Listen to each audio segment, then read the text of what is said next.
ਮਾਮਲਿਆਂ ਦੀ ਜ਼ਮਾਨਤ ਅਰਜ਼ੀ ਤੇ ਮੋਹਾਲੀ ਅਦਾਲਤ ਨੇ ਸੁਰੱਖਿਅਤ ਰੱਖਿਆ ਫੈਸਲਾ। ਸੁਣਵਾਈ ਦੌਰਾਨ ਕ੍ਰਾਈਮ ਬ੍ਰਾਂਚ ਨੇ ਕੀਤਾ ਬੇਲ ਅਰਜ਼ੀ ਦਾ ਵਿਰੋਧ। ਬੋਲਿਆ ਅਕਾਲੀ ਆਗੂ ਖਿਲਾਫ ਸੰਗੀਨ ਇਲਜ਼ਾਮ ਤਾਂ ਮਜੀਠੀਆ ਦੇ ਵਕੀਲਾਂ ਨੇ ਸਿਆਸੀ ਸਾਜ਼ਿਸ਼ ਦਾ ਲਾਇਆ ਇਲਜ਼ਾਮ।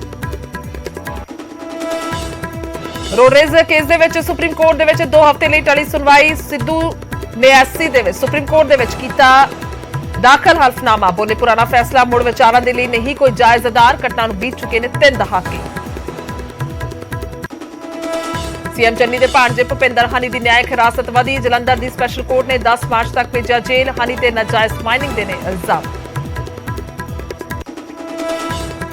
ਯੂਕਰੇਨ ਤੇ ਰੂਸ ਦੀ ਬੰਬਾਰੀ ਜਾਰੀ। ਰਾਜਧਾਨੀ ਕੀ ਤੋਂ ਕੁਝ ਹੀ ਕਿਲੋਮੀਟਰ ਦੂਰ ਨੇ ਰੂਸੀ ਟੈਂਕ। ਯੂਕਰੇਨ ਸਰਕਾਰ ਨੇ ਲੋਕਾਂ ਨੂੰ ਕਾਰ ਨਾ ਛੱਡਣ ਦੀ ਕੀਤੀ ਅਪੀਲ। ਰੂਸ ਦੇ ਨਾਲ ਜੰਗ ਦੇ ਵਿੱਚ ਇਕੱਲਾ ਪਿਆ ਯੂਕਰੇਨ। ਰਾਸ਼ਟਰਪਤੀ ਜ਼ੈਲੈਂਸਕੀ ਬੋਲੇ ਨਾ ਨਾਟੋ ਤੋਂ ਕੋਈ ਮਦਦ ਮਿਲੀ ਨਾ ਹੀ ਅਮਰੀਕਾ ਆਇਆ ਨਾਲ। ਯੂਕਰੇਨ ਦੇ ਵਿੱਚ ਫਸੇ ਭਾਰਤੀ ਵਿਦਿਆਰਥੀ ਪਰੇਸ਼ਾਨ। ਬੰਕਰ ਦੇ ਵਿੱਚ ਰਹਿਣ ਲਈ ਮਜਬੂਰ। ਚਿੰਤਾ ਵਿੱਚ ਡੁੱਬੇ ਪਰਿਵਾਰ ਵਾਲੇ। ਭਾਰਤ ਸਰਕਾਰ ਤੋਂ ਲਾ ਰਹੇ ਨੇ ਮਦਦ ਦੀ ਗੁਹਾਰ। ਬੈਂਗਲੁਰੂ ਦੇ ਵਿੱਚ ਕਾਲਜ ਵੱਲੋਂ ਅੰਮ੍ਰਿਤਧਾਰੀ ਕੁੜੀ ਨੂੰ ਦਸਤਾਰ ਲਾ ਕੇ ਆਉਣ ਦੇ ਲਈ ਕਿਹਾ ਮਾਮਲਾ ਪੱਖਿਆ। ਐਸਜੀਪੀਸੀ ਪ੍ਰਧਾਨ ਨੇ ਜਤਾਇਆ ਸਖਤ ਇਤਰਾਜ਼। ਬੋਲੇ ਸਿੱਖਾਂ ਦੀ ਧਾਰਮਿਕ ਆਜ਼ਾਦੀ ਤੇ ਹਮਲਾ। ਜਾਖੜ ਨੇ ਕੀਤੀ ਨਿਖੇਧੀ। ਦੀਪ ਸਿੱਧੂ ਦੀ ਮਹਿਲਾ ਮਿੱਤਰ ਰੀਨਾ ਰਾਏ ਨੇ ਦੱਸੀ ਹਾਦਸੇ ਦੀ ਪੂਰੀ ਕਹਾਣੀ। ਕਿਹਾ ਗੱਡੀ ਦੇ ਵਿੱਚ ਸੌਂ ਗਈ ਸੀ। ਜ਼ੋਰਦਾਰ ਝਟਕੇ ਦੇ ਨਾਲ ਖੁੱਲੀ ਅੱਖ। ਖੂਨ ਦੇ ਵਿੱਚ ਲੱਥਪੱਥ ਦਿਸਿਆ ਸੀ ਦੀਪ ਸਿੱਧੂ।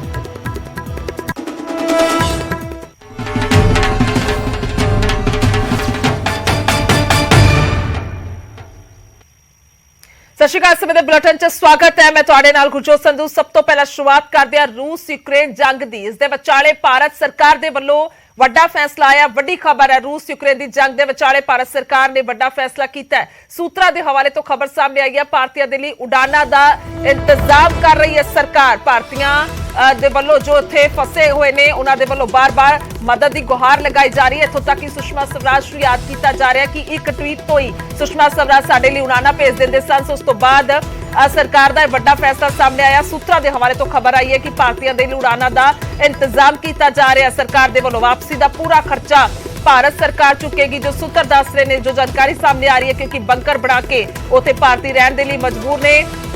ਹਾਲਾਤ ਜਿਹੜੇ ਨੇ ਉਹ ਬੇਹੱਦ ਖਰਾਬ ਕਹਿ ਸਕਦੇ ਆ। ਖਾਸ ਤੌਰ ਤੇ ਯੂਕਰੇਨ ਦੇ ਵਿੱਚ ਜਿਸ ਤਰ੍ਹਾਂ ਦੇ ਨਾਲ ਸਥਿਤੀ ਬਣੀ ਹੋਈ ਹੈ, ਲਗਾਤਾਰ ਇਹ ਜੰਗ ਚੱਲ ਰਹੀ ਹੈ। ਰੂਸ ਦੇ ਵੱਲੋਂ ਹਮਲਾ ਜਿਹੜਾ ਕੀਤਾ ਜਾ ਰਿਹਾ ਤਾਂ ਕਿ ਰਾਜਧਾਨੀ ਤੱਕ ਪਹੁੰਚੇ ਪੂਰੀ। ਔਰ ਉਸ ਤੋਂ ਬਾਅਦ ਹੁਣ ਹਾਲਾਂਕਿ ਯੂਕਰੇਨ ਬਾਰ-ਬਾਰ ਕਹਿ ਰਿਹਾ ਕਿ ਕੋਈ ਮਦਦ ਜਿਹੜੀ ਹੈ ਉਹ ਨਹੀਂ ਆਈ ਹੈਗੀ ਕਿਸੇ ਵੀ ਦੇਸ਼ ਦੇ ਵੱਲੋਂ ਤੇ ਆਪਣੇ ਲੋਕਾਂ ਨੂੰ ਕਿਹਾ ਜਾ ਰਿਹਾ ਕਿ ਉਸ ਘਰਾਂ ਦੇ ਵਿੱਚ ਰਹਿਣ। ਤਾਂ ਇਸੇ ਵਿਚਾਲੇ ਭਾਰਤੀ ਕਿਸ ਤਰ੍ਹਾਂ ਦੇ ਹਾਲਾਤਾਂ 'ਚ ਨੇ, ਵੱਡਾ ਮਸਲਾ ਹੈ। और शैलेंद्र साढ़े नाल फोन लाइन तेरे ज्यादा जानकारी दे ली। शैलेंद्र बाबू, आपके पास क्या कुछ जानकारी अगर भारत सरकार के फैसले की बात करते हैं?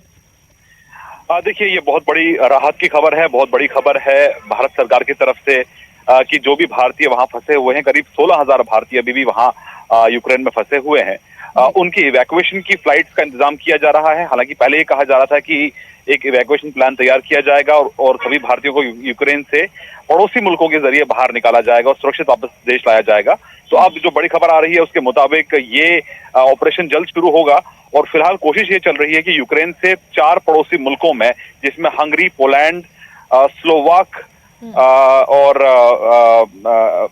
रोमानिया शामिल है, ताकि वहां उन इलाकों से इन भारतीय छात्रों को, भारतीय नागरिकों को वहां से सुरक्षित निकाला जा सके। और वहीं अहम बात यह है कि अभी तक कमर्शियल फ्लाइट के जरिए भारतीय छात्र लौट रहे थे, लेकिन उनकी टिकट्स बहुत महंगी थी। बहुत से छात्रों ने इसको रेज भी किया था कि टिकट्स बहुत महंगी है एक आम छात्र के लिए अफोर्ड कर पाना। तो ऐसे में भारत सरकार का बहुत बड़ा फैसला है कि सभी छात्रों को, सभी भारतीय नागरिकों को वापस लाया जाएगा और उसका सारा खर्चा भारत सरकार उठाएगी। यानी एक बड़ी राहत की बात। आपको याद दिला दें कि इससे पहले भी ऑपरेशन देवी शक्ति के चलते अफगानिस्तान से सुरक्षित भारतीयों को वापस लाया गया था, लेकिन अभी तक ये साफ नहीं हो पाया है कि ये फ्लाइट्स कहां से लेकर आएंगी। फ्लाइट्स क्या कमर्शियल होंगी या एयरफोर्स की होंगी, ये तक क्लियर नहीं है। लेकिन ये जरूर है कि एक बड़ा फैसला है कि सभी भारतीयों को इवैक्यूएशन वहां से उनका किया जाएगा, उनको सुरक्षित भारत लाया जाएगा, वो भी बिना किसी खर्च के, और सारा खर्चा इसका भारत सरकार उठाएगी। ठीक है, बहुत बहुत शुक्रिया शैलेंद्र, तमाम जानकारी के लिए धन्यवाद। सो ਵੱਡੀ ਖਬਰ ਹੈ ਔਰ ਚੰਗੀ ਖਬਰ ਕਹਿ ਸਕਦੇ ਹੋ ਨਾ ਮਾਪਿਆਂ ਦੀ ਲਈ ਜੋ ਪਰੇਸ਼ਾਨ ਨੇ, ਜੋ ਚਿੰਤਾ ਦੇ ਵਿੱਚ ਨੇ ਕਿ ਉਹਨਾਂ ਦੇ ਬੱਚੇ ਯੂਕਰੇਨ ਦੇ ਵਿੱਚ ਨੇ, ਜਿੱਥੇ ਜੰਗ ਲੱਗੀ ਹੋਈ ਹੈ, ਜਿੱਥੇ ਹਾਲਾਤ ਖਰਾਬ ਨੇ, ਜਿੱਥੇ ਹਾਲਾਤ ਬਿਲਕੁਲ ਸਹੀ ਨਹੀਂ ਹੈਗੇ ਔਰ ਮਜਬੂਰੀ ਦੇ ਵਿੱਚ ਕਿਸ ਤਰ੍ਹਾਂ ਹਾਲਾਤਾਂ ਦੇ ਵਿੱਚੋਂ ਰਹਿ ਰਹੇ ਨੇ। ਸੋ ਉੱਥੋਂ ਹੁਣ ਭਾਰਤ ਸਰਕਾਰ ਦੇ ਵੱਲੋਂ ਉਡਾਨਾਂ ਦਾ ਇੰਤਜ਼ਾਮ ਕਰਕੇ ਆਪਣੇ ਖਰਚੇ ਤੇ ਬੱਚਿਆਂ ਨੂੰ ਵਾਪਸ ਬੁਲਾਇਆ ਜਾ ਰਿਹਾ ਹੈ। ਔਰ ਜੋ ਜਾਣਕਾਰੀ ਸੂਤਰਾਂ ਦੇ ਬਾਰੇ ਤੋਂ ਖਬਰ ਆਈ ਹੈ, ਹਾਲਾਂਕਿ ਕਨਫਰਮੇਸ਼ਨ ਨਹੀਂ ਹੈ ਕਿ ਕਿਹੜੀ ਜਿਹੜੀ ਫਲਾਈਟ ਹੈ ਉਹ ਜਾਏਗੀ, ਕਿੰਨੇ ਵਜੇ ਜਾਏਗੀ, ਕਦੋਂ ਜਾਏਗੀ, ਇਸ ਬਾਰੇ ਸਾਰਾ ਡਾਟਾ ਆਉਣਾ ਬਾਕੀ ਹੈ ਕਿਉਂਕਿ ਇਹ ਸੂਤਰਾਂ ਦੇ ਬਾਰੇ ਤੋਂ ਖਬਰ ਸਾਹਮਣੇ ਆਉਂਦੀ ਹੈ। ਪਰ ਹੁਣ ਕੁੱਲ ਮਿਲਾ ਕੇ ਇੱਕ ਆਸ ਜ਼ਰੂਰ ਜਾਗੀ ਹੈ, ਇੱਕ ਉਮੀਦ ਦੀ ਕਿਰਨ ਜ਼ਰੂਰ ਜਾਗੀ ਹੈ ਕਿ ਜਿਹੜੇ ਬੱਚੇ ਉੱਥੇ ਫਸੇ ਹੋਏ ਨੇ 16,000 ਦੇ ਕਰੀਬ ਭਾਰਤੀ ਦੱਸੇ ਜਾ ਰਹੇ ਨੇ ਜਿਹੜੇ ਉੱਥੇ ਫਸੇ ਹੋਏ ਨੇ। ਹਾਲਾਂਕਿ ਕੁਝ ਵਾਪਸ ਵੀ ਆਏ ਨੇ ਜਿਨ੍ਹਾਂ ਦੇ ਨਾਲ ਨਿਊਜ਼ 18 ਪੰਜਾਬ ਨੇ ਗੱਲਬਾਤ ਵੀ ਕੀਤੀ ਹੈ, ਪਰ ਜਿਹੜੇ ਉੱਥੇ ਅਜੇ ਵੀ ਬਰਕਰਾਰ ਨੇ, ਅਜੇ ਵੀ ਫਸੇ ਹੋਏ ਨੇ ਤਾਂ ਉਹਨਾਂ ਦੇ ਮਾਪੇ ਬੇਹੱਦ ਚਿੰਤਿਤ ਨੇ, ਪਰੇਸ਼ਾਨ ਨੇ। ਜਿਹੜੇ ਹਾਲਾਤਾਂ 'ਚ ਉਸ ਵੇਲੇ ਉੱਥੇ ਭਾਰਤੀ ਮੌਜੂਦ ਨੇ, ਸੋ ਉੱਥੋਂ ਉਹਨਾਂ ਨੂੰ ਬੁਲਾਇਆ ਜਾ ਸਕਦਾ ਹੈ, ਜਲਦੀ ਫਲਾਈਟ ਦਾ ਇੰਤਜ਼ਾਮ ਵੀ ਹੋ ਸਕਦਾ ਹੈ।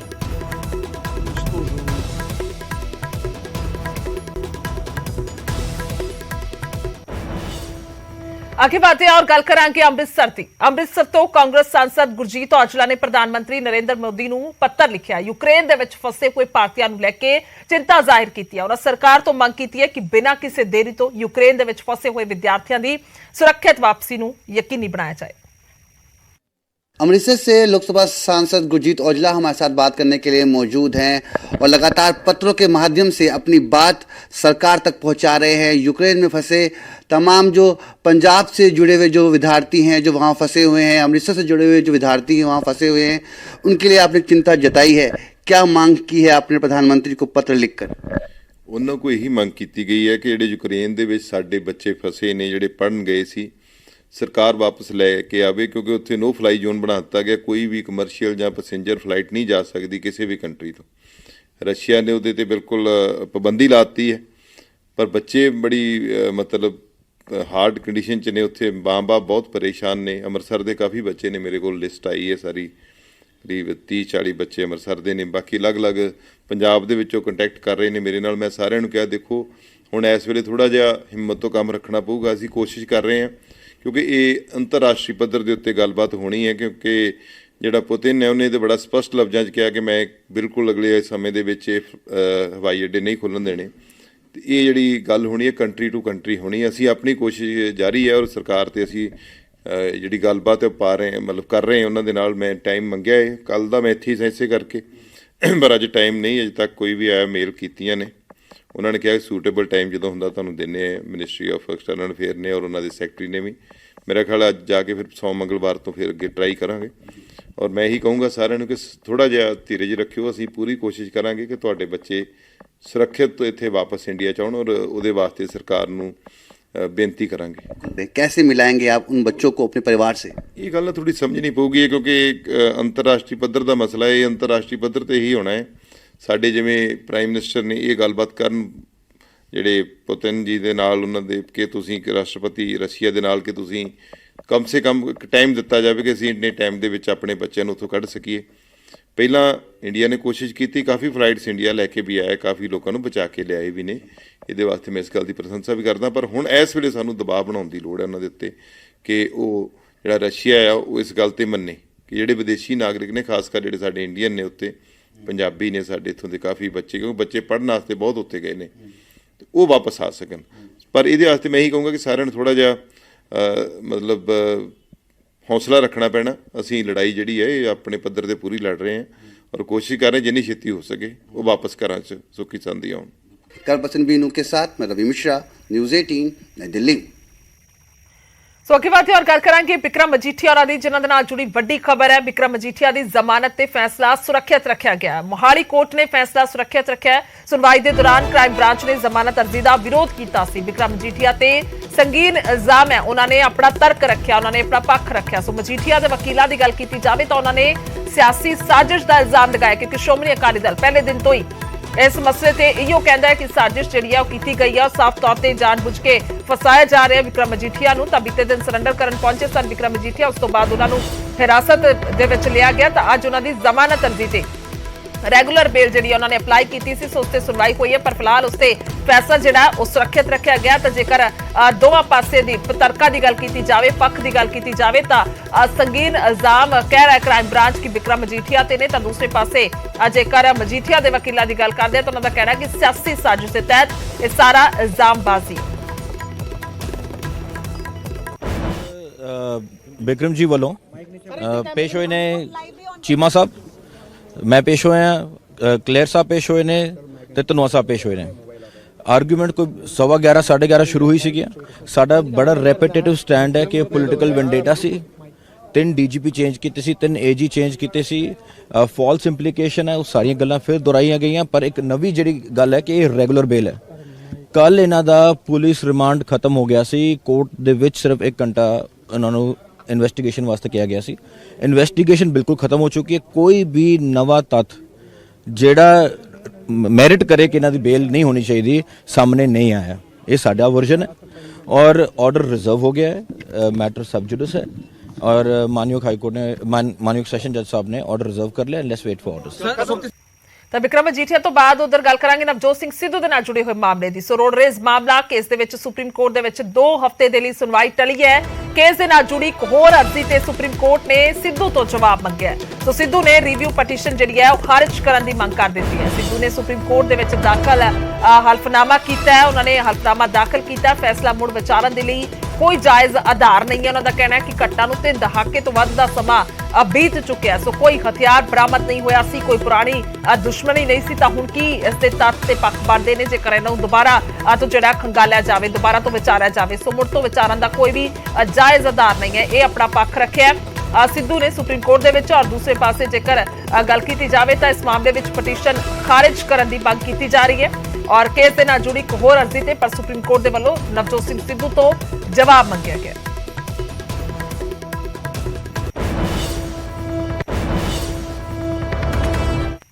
ਸਾਫ਼ ਤੌਰ ਤੇ ਕਈ ਮਾਮਲੇ ਨੇ ਔਰ ਅੱਗੇ ਵਧਦੇ ਹਾਂ, ਗੱਲ ਕਰਾਂਗੇ ਭੁਪਿੰਦਰ ਹਨੀ ਦੀ। ਭੁਪਿੰਦਰ ਹਨੀ ਦੀ ਨਿਆਇਕ ਹਿਰਾਸਤ ਵਧੀ ਹੈ। ਜਲੰਧਰ ਦੀ ਸਪੈਸ਼ਲ ਕੋਰਟ ਦੀ ਵਿੱਚ ਵੀਡੀਓ ਕਾਨਫਰੰਸਿੰਗ ਦੇ ਜ਼ਰੀਏ ਪੇਸ਼ੀ ਹੋਈ ਹੈ। ਕੋਰਟ ਨੇ 10 ਮਾਰਚ ਤੱਕ ਜੇਲ੍ਹ ਭੇਜਿਆ। ਸੀਐਮ ਚੰਨੀ ਦੇ ਭਾਂਜੇ ਨੇ ਭੁਪਿੰਦਰ ਹਨੀ ਤੇ ਨਾਜਾਇਜ਼ ਮਾਈਨਿੰਗ ਦੇ ਇਲਜ਼ਾਮ ਲਗਾਏ ਨੇ ਔਰ ਹਨੀ ਦੇ ਫਲੈਟ ਤੋਂ ਦੱਸ ਦਈਏ ਕਿ 10 ਕਰੋੜ ਰੁਪਏ ਬਰਾਮਦ ਹੋਏ ਸਨ, ਜਿਸ ਤੋਂ ਬਾਅਦ ਲਗਾਤਾਰ ਪੁੱਛਗਿੱਛ ਹੋਈ ਹੈ ਔਰ ਜੋ ਹੁਣ ਤੱਕ ਜਾਣਕਾਰੀ ਸਾਹਮਣੇ ਆਈ ਹੈ ਕਿ ਉਸ ਪੁੱਛਗਿੱਛ ਦੇ ਦੌਰਾਨ ਭੁਪਿੰਦਰ ਹਨੀ ਦੇ ਵੱਲੋਂ ਹਾਮੀ ਵੀ ਭਰੀ ਗਈ ਹੈ ਔਰ ਮਾਮਲਾ ਸਾਰਾ ਨਾਜਾਇਜ਼ ਮਾਈਨਿੰਗ ਨੂੰ ਲੈ ਕੇ ਔਰ ਖਾਸ ਤੌਰ ਤੇ ਇਸ ਮਾਮਲੇ ਤੇ ਸਿਆਸੀ ਲੋਕਾਂ ਦੀ ਵੀ ਕੜੀ ਨਜ਼ਰ ਜਿਹੜੀ ਹੈ ਪਿਛਲੇ ਦਿਨਾਂ ਦੇ ਵਿੱਚ ਰਹੀ ਹੈ, ਜਿਸ ਨੂੰ ਲੈ ਕੇ ਵੱਡੇ ਸਵਾਲ ਚਰਨਜੀਤ ਚੰਨੀ ਹੋਰਾਂ ਤੇ ਵੀ ਖੜੇ ਕੀਤੇ ਗਏ।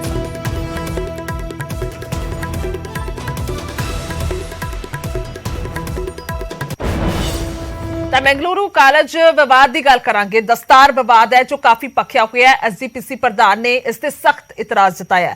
ਅੰਮ੍ਰਿਤਧਾਰੀ ਕੁੜੀ ਨੂੰ ਦਸਤਾਰ ਲਾ ਕੇ ਆਉਣ ਦੇ ਲਈ ਕਿਹਾ ਗਿਆ, ਕਹਿਣਾ ਸਰਸਰ ਗਲਤ ਹੈ ਇਹ ਕਿਹਾ ਗਿਆ ਔਰ ਧਾਰਮਿਕ ਆਜ਼ਾਦੀ ਤੇ ਹਮਲਾ ਬੋਲਿਆ ਗਿਆ। ਇਹ ਵੀ ਐਸਜੀਪੀਸੀ ਪ੍ਰਧਾਨ ਹਰਜਿੰਦਰ ਧਾਮੀ ਜਿਹੜੇ ਨੇ ਉਹ ਕਹਿੰਦੇ ਨਜ਼ਰ ਆਏ ਨੇ। ਪ੍ਰਧਾਨ ਮੰਤਰੀ ਤੋਂ ਮਾਮਲੇ ਦੇ ਵਿੱਚ ਦਖਲ ਦੀ ਮੰਗ ਵੀ ਕੀਤੀ ਗਈ ਹੈ ਕਿ ਦਖਲ ਅੰਦਾਜ਼ੀ ਕੀਤੀ ਜਾਵੇ। ਧਾਰਮਿਕ ਆਜ਼ਾਦੀ ਬਰਕਰਾਰ ਰੱਖਣ ਦੇ ਪੀਐਮ ਜਾਰੀ ਕਰਨ ਹਦਾਇਤਾਂ ਔਰ ਐਸਜੀਪੀਸੀ ਪ੍ਰਧਾਨ ਨੇ ਕਰਨਾਟਕ ਦੇ ਮੁੱਖ ਮੰਤਰੀ ਨੂੰ ਚਿੱਠੀ ਲਿਖ ਕੇ ਦੇਸ਼ ਦੇ ਅੰਦਰ ਸਿੱਖਾਂ ਨੂੰ ਦਸਤਾਰ ਉਤਾਰਨ ਦੇ ਲਈ ਕਹਿਣਾ ਜਿਹੜਾ ਹੈ ਉਹ ਨਾ ਕਾਬਿਲੇ ਬਰਦਾਸ਼ਤ ਹੈ।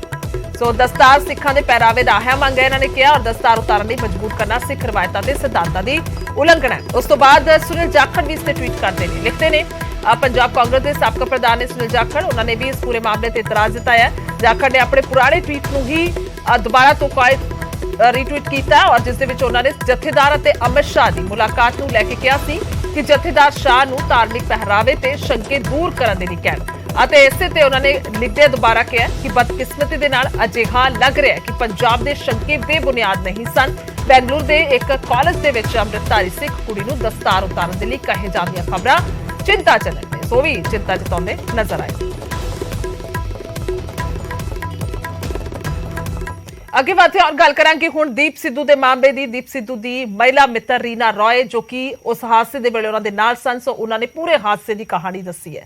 ਹਾਦਸੇ ਦੇ ਵਿੱਚ ਹੋਈ ਸੀ ਦੀਪ ਸਿੱਧੂ ਦੀ ਮੌਤ ਔਰ ਰੀਨਾ ਰॉय ਨੇ ਕਿਹਾ ਕਿ ਉਹ ਗੱਡੀ ਦੇ ਵਿੱਚ ਸੌਂ ਗਈ ਸੀ, ਯਾਨੀ ਕਿ ਉਸ ਵੇਲੇ ਉਹ ਗੱਡੀ ਦੇ ਵਿੱਚ ਸੌਂ ਗਈ ਸੀ ਔਰ 15 ਫਰਵਰੀ ਨੂੰ KMP ਰੋਡ ਤੇ ਹਾਈਵੇ ਤੇ ਇਹ ਜਿਹੜਾ ਹਾਦਸਾ ਉਹ ਵਾਪਰਿਆ ਔਰ ਦਿੱਲੀ ਤੋਂ ਪੰਜਾਬ ਆਉਂਦਿਆਂ ਇਹ ਹਾਦਸਾ ਹੋਇਆ। ਫਿਲਹਾਲ ਅਮਰੀਕਾ ਦੇ ਵਿੱਚ ਰੀਨਾ ਰॉय, ਯਾਨੀ ਕਿ ਕਹਿ ਸਕਦੇ ਕਿ ਪਹਿਲਾਂ ਬਿਆਨ ਜਿਹੜਾ ਖੁੱਲ ਕੇ ਦਿੰਦੇ ਹੋਏ ਰੀਨਾ ਰॉय ਨਜ਼ਰ ਆਏ ਨੇ, ਕਿਉਂਕਿ ਉਹਨਾਂ ਦੀ ਮਹਿਲਾ ਮਿੱਤਰ ਜੋ ਉਹਨਾਂ ਦੇ ਨਾਲ ਉਸ ਵੇਲੇ ਮੌਜੂਦ ਸੀ ਔਰ ਉਹਨਾਂ ਦੇ ਵੱਲੋਂ ਕਿਹਾ ਕਿ ਮੈਂ ਉਸ ਵੇਲੇ ਸੌਂ ਗਈ ਸੀ, ਕਿਉਂਕਿ ਆਮ ਤੌਰ ਤੇ ਜੇਕਰ ਦੇਰ ਰਾਤ ਦੇ ਸਫ਼ਰ ਦੀ ਗੱਲ ਕਰਦੇ ਆ 8 ਵਜੇ ਦੇ ਕਰੀਬ ਦਾ ਇਹ ਮਾਮਲਾ ਸੀ। ਸਾਰਾ ਹਾਦਸਾ ਜਿਸ ਵੇਲੇ ਵਾਪਰਿਆ ਸੀ ਤਾਂ ਅਚਾਨਕ ਜਿਹੜੀ ਹੈ ਉਹ ਗੱਡੀ ਦੇ ਵਿੱਚ ਜਿਹੜੀ ਦੂਸਰੀ ਹੋਰ ਲੋਕ ਬੈਠੇ ਹੁੰਦੇ ਨੇ ਤਾਂ ਅਕਸਰ ਵੇਖਿਆ ਜਾਂਦਾ ਕਿ ਉਹਨਾਂ ਦੀ ਨੀਂਦ ਆ ਜਾਂਦੀ ਹੈ ਤਾਂ ਉਹ ਆਰਾਮ ਕਰਦੇ ਨੇ। ਸੋ ਉਸੇ ਲਿਹਾਜ਼ ਦੇ ਨਾਲ ਕਹਿ ਸਕਦੇ ਆ ਕਿ ਰੀਨਾ ਰॉय ਗੱਲ ਕਰਦੇ ਨੇ ਕਿ ਉਸ ਵੇਲੇ ਸੌਂ ਗਈ ਸੀ ਤਾਂ ਜਦੋਂ ਉਹਨਾਂ ਦੀ ਅੱਖ ਖੁੱਲੀ ਤਾਂ ਖੂਨ ਦੇ ਨਾਲ ਲੱਥਪੱਥ ਦੀਪ ਸਿੱਧੂ ਨਜ਼ਰ ਆਏ।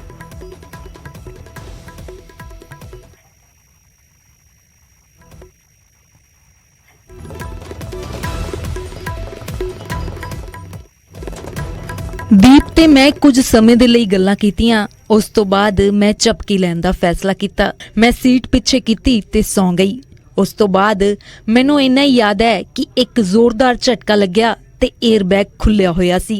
ਮੈਂ ਪੂਰੀ ਤਰ੍ਹਾਂ ਸਦਮੇ 'ਚ ਆ ਗਈ। ਮੈਂ ਦੀਪ ਵੱਲ ਵੇਖਿਆ, ਉਹ ਹਿੱਲ ਡੁੱਲ ਨਹੀਂ ਸੀ ਰਿਹਾ। ਮੈਂ ਵਾਹਿਗੁਰੂ ਅੱਗੇ ਅਰਦਾਸ ਕੀਤੀ ਕਿ ਮੈਨੂੰ ਮਦਦ ਕਰਨ ਦੀ ਸ਼ਕਤੀ ਦੇਵੇ। ਮੈਂ ਵਾਰ-ਵਾਰ ਚੀਕ ਰਹੀ ਸੀ, ਉੱਠ ਜਾ ਦੀਪ। ਮੈਂ ਕਿਸੇ ਤਰ੍ਹਾਂ ਉੱਠੀ ਤੇ ਉਸ ਦਾ ਚਿਹਰਾ ਆਪਣੇ ਵੱਲ ਕੀਤਾ। ਉਸ ਦਾ ਚਿਹਰਾ ਪੂਰੀ ਤਰ੍ਹਾਂ ਖੂਨ 'ਚ ਲੱਥਪੱਥ ਸੀ। ਮੇਰਾ ਸਿਰ ਚਕਰਾ ਗਿਆ। ਮੈਂ ਮਦਦ ਦੇ ਲਈ ਸ਼ੋਰ ਮਚਾਇਆ। ਇੱਕ ਰਾਹਗੀਰ ਆਇਆ ਤੇ ਉਹਨੇ ਮੈਨੂੰ ਗੱਡੀ 'ਚੋਂ ਕੱਢ ਕੇ ਜ਼ਮੀਨ ਤੇ ਲਿਟਾ ਦਿੱਤਾ। ਮੈਂ ਮਨਦੀਪ ਨੂੰ ਕਾਲ ਕੀਤੀ ਤੇ ਰਾਹਗੀਰਾਂ ਤੋਂ ਦੀਪ ਲਈ ਮਦਦ ਮੰਗੀ। ਉਹ ਫਰੰਟ ਸੀਟ ਤੇ ਫਸਿਆ ਹੋਇਆ ਸੀ ਤੇ ਕਾਰ ਦਾ ਕੈਬਿਨ ਪੂਰੀ ਤਰ੍ਹਾਂ ਚਕਨਾਚੂਰ ਹੋ ਚੁੱਕਿਆ ਸੀ। ਉਸ ਨੂੰ ਬਾਹਰ ਕੱਢਿਆ ਗਿਆ ਤੇ ਸਾਨੂੰ ਦੋਹਾਂ ਨੂੰ ਵੱਖ-ਵੱਖ ਐਂਬੂਲੈਂਸ 'ਚ ਹਸਪਤਾਲ ਲਿਜਾਇਆ ਗਿਆ। ਮੈਂ ਵਾਰ-ਵਾਰ ਦੀਪ ਬਾਰੇ ਪੁੱਛਿਆ ਅਤੇ ਮੈਨੂੰ ਦੱਸਿਆ ਗਿਆ ਕਿ ਉਹ ਠੀਕ ਹੈ। ਮੈਨੂੰ ਬਾਅਦ 'ਚ ਦੱਸਿਆ ਗਿਆ ਕਿ ਦੀਪ ਦੀ ਮੌਤ ਹੋ ਗਈ। ਮੇਰਾ ਦਿਲ ਟੁੱਟ ਗਿਆ ਤੇ ਮੈਂ ਸਦਮੇ 'ਚ ਚਲੀ ਗਈ।